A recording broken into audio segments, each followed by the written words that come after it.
Je lis du livre d'Esther, chapitre 1er, au verset 5, ce qui suit. Lorsque ces jours furent écoulés, le roi fit pour tout le peuple qui se trouvait à Suse, la capitale, depuis le plus grand jusqu'au plus petit, un festin qui dura 7 jours dans la cour du jardin de la maison royale. Prions. Notre Seigneur et notre Dieu, voici après les 180 jours de festin,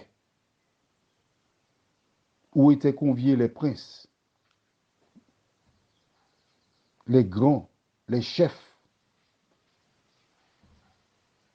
le roi continue en faisant un festin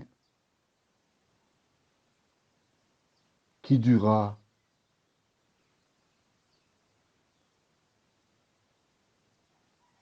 7 jours. Il ne pensait qu'au plaisir, la bonne nourriture et la boisson. Seigneur, aide-nous à comprendre tout l'enseignement qui nous est nécessaire. Nous en prions au nom de Jésus pour ta gloire éternelle. Amen. Une fois que tous les dignitaires s'en allèrent, il organise un nouveau festin. Cette fois-ci, c'est pour toute la ville. 7 jours. Dans la cour du jardin de la maison royale. Donc, c'est vraiment dans un cadre convenable. Et tous les grands, les petits, les pauvres, les riches, tous ceux qui étaient là, venaient boire, manger. Venez boire et manger. C'est le contribuable qui paye. C'est vous qui payez, venez boire et manger. Et les gens vinrent. Forcément, il y a de la nourriture, il y a de la boisson appropriée. Pourquoi le roi a-t-il organisé ou organisait-il des festins de ce type? Dis-moi. Pourquoi?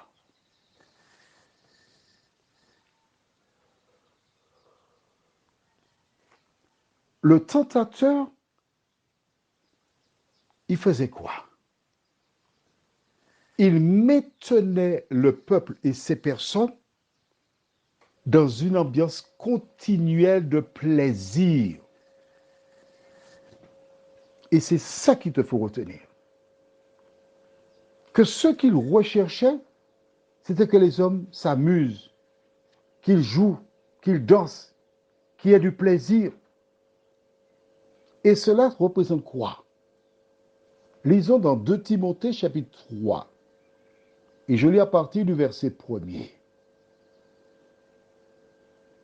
Sache que dans les derniers jours, il y aura des temps difficiles, car les hommes seront égoïstes, amis de l'argent, fanfarons, hautains, blasphémateurs, rebelles à leurs parents, ingrats, irréligieux, insensibles, déloyaux, calomniateurs, intempérants, cruels, ennemis des gens de bien, traîtres, emportés, enflés d'orgueil, aimant le plaisir plus que Dieu, et il ajoute, ayant l'apparence de la piété, mais reniant ce qui en fait la force. Le conseil que Dieu te donne est celui-ci. Éloigne-toi de ces hommes-là. Éloigne-toi de ces hommes-là. Parmi les signes du retour de Jésus, il indique de manière claire et précise que les hommes préféreront le plaisir plus que Dieu. Pourquoi Assuérus, le roi, organisait des festins? C'est pour retenir l'attention des gens et les garder continuellement dans le plaisir. Et maintenant, aux Antilles, il y a des personnes ils sont à l'écoute. On a besoin. Qu'est-ce qu'il y a comme plaisir? Il y a tel programme, il y a tel programme. Et tout ce qui concerne les plaisirs, par exemple, on va prendre un. Halloween. Une fête américaine, oui. Whoop, on est entré dans Halloween. Dès qu'une fête arrive, on se barre. L'ennemi du temps du roi Assuérus. Et aujourd'hui, il nous tient dans une spirale où on a invité 5-10 amis. Les 10 amis savent qu'ils doivent à leur tour inviter. Et on passe du temps à boire, à manger. Mais combien de temps passes-tu à lire la Bible? Prions notre Seigneur et notre Dieu. Alors que nous approchons de l'avènement de Jésus, comme du temps d'Assuérus, nous avons des sollicitations, le plaisir à portée de la main. Mais nous ne voulons pas du plaisir, mais de Jésus. Nous voulons avoir ce Sauveur dans notre vie. Merci de nous éclairer, de nous fortifier, de nous diriger, de nous garder, nous t'en prions, au nom de Jésus et pour ta gloire éternelle. Amen. Je te souhaite une bonne nuit.